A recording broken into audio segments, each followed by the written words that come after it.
Saudações cristãs a todos os irmãos no Brasil e no mundo. Eu sou o pesquisador Marcos Lopes. No dia de hoje vamos analisar se Jacó Arminius defendia o livre-arbítrio ou não. Qual a sua opinião? Jacó Arminius defendia ou não o livre-arbítrio? Bem, por mais incrível que pareça, Jacó Arminius não defendia o livre-arbítrio. Queridos, que ensina o livre-arbítrio hoje são os neo-arminianos, ou aqueles arminianos, cristãos arminianos desinformados, que fazem do livre-arbítrio o meio pelo qual o homem pode ser salvo. Então, essa ideia de que o homem tem uma liberdade, né, ela não é expressada nas palavras de Jacó Arminius e nem nos remonstrantes de primeira geração. Nós vemos que eles estão em consonância com a Bíblia Sagrada quando nós vemos aqui em Romanos capítulo 7, versículo 15, diz assim: porque o que faço não aprovo, pois o que quero, isso não faço. Mas o que aborreço, isso eu faço. Romanos 7,18 diz: porque eu sei que em mim, isto é, na minha carne, não habita bem algum. E com efeito, o querer está em mim, mas não consigo realizar o bem. Porque não faço o bem que quero, mas o mal que não quero, esse eu faço. Então, Jacó Arminius ele estava aberto ao que a Bíblia diz, né? A incapacidade humana de chegar a Deus pelo seu livre-arbítrio. Aliás, se você observar as obras de Armínio, você vai perceber que não existe livre-arbítrio nos escritos de Jacó Armínio como meio pelo qual o homem possa ser salvo.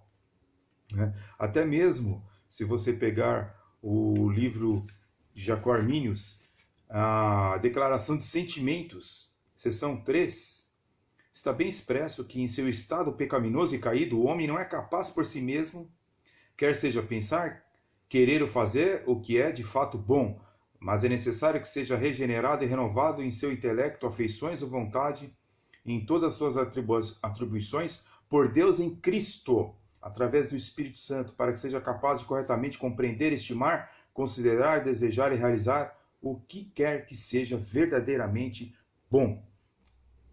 Nós vemos também Jacó Arminius, em sua edição em português, volume 2, As Obras de Armínio, página 406, está bem expresso de que Jacó Arminius não defendia o livre-arbítrio, né?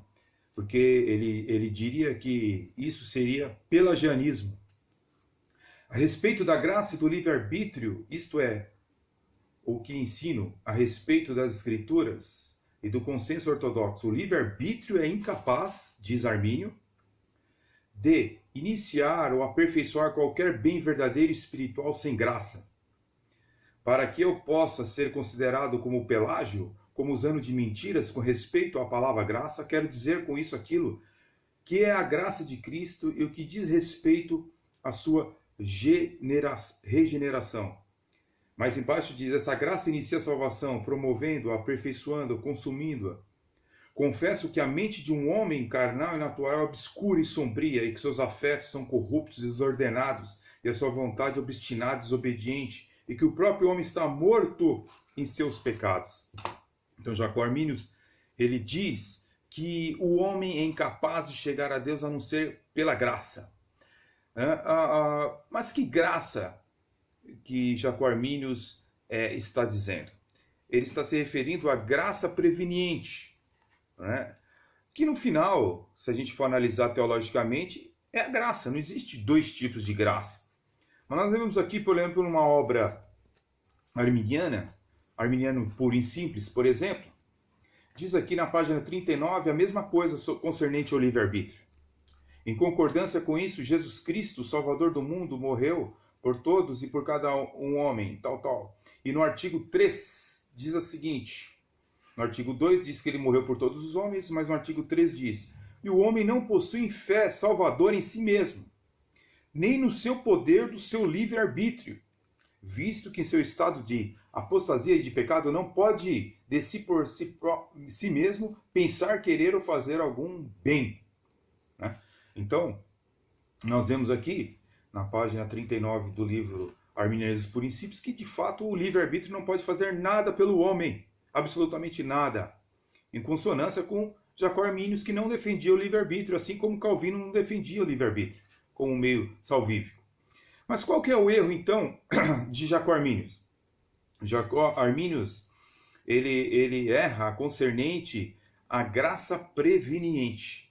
Ou seja, o artigo 4 diz dos remonstrantes o seguinte: esta graça de Deus é o princípio, o processo e a consumação de todo bem, tanto que nem mesmo o homem regenerado pode por si mesmo, sem essa precedente ou preveniente, excitante, prosseguir e cooperante graça, pensar, querer ou terminar qualquer bem. Mas em relação ao modo de operação dessa graça, ela não é irresistível, visto que está escrito sobre muitos que resistiram ao Espírito Santo. Então, nós vemos no quesito graça e livre-arbítrio que Jacó Arminius não defendia o livre-arbítrio. O erro de Jacó Arminius foi concernente à graça preveniente. Porque você vê, nesta mesma obra, você vê aqui na página 43, dizendo o seguinte: a remonstrância, agora contrariando o ensino calvinista, afirma que o ser humano pode resistir à graça. No debate com Gomarus, Arminius negou a irresistibilidade da graça, argumentando que uma graça suficiente e universal segue a pregação do Evangelho. E, portanto, pode ser resistida conforme a má vontade de crer do ouvinte. Na verdade, Armínio e o arminianismo creem que a capacidade de responder à graça foi perdida. A graça preveniente, preste bem atenção, a graça preveniente é que restaura o arbítrio, para que o homem corresponda a ela ou não. Então, segundo o ensino dos remonstrantes, então, quando acontece a graça preveniente, aí abre o seu arbítrio, restaura o seu arbítrio. Aí você pode decidir entre sim e entre não. Só que, queridos, biblicamente, parece que está tendo uma confusão aqui. Né? O homem não tem livre-arbítrio, mas é restaurado o seu arbítrio quando vem essa graça preveniente. Ora, mas não existe outra graça a não ser Efésios 2, de 8 e 9. A graça é um dom de Deus, a fé e a graça é um dom de Deus. E Tessalonicenses 3, de 2 diz que a fé não é de todos. Logo, se a fé e a graça, né, ou você queira só colocar a graça como um privilégio, um presente de Deus, como é que pode ser restaurado o seu arbítrio, né, por essa graça preveniente, se não existe graça preveniente na Bíblia? Só existe a graça, não existe graça preveniente. Procure no Novo Testamento grego cristão, você não vai achar. Você vai achar só o quê? A graça. Então, isso daqui em si é uma contradição. Mas se você for ver os escritos de Jacó Arminius, ele não cria no livre-arbítrio, não defendia o livre-arbítrio como um meio pelo qual o homem poderia chegar-se a Deus. Isso aí são remonstrantes de terceira geração, são os atuais cristãos arminianos. Então, a pergunta que não quer calar é: Jacó Arminius defendia ou não o livre-arbítrio? Não. Jacó Arminius não defendia o livre-arbítrio. Fique na paz e na paz do Senhor Jesus Cristo.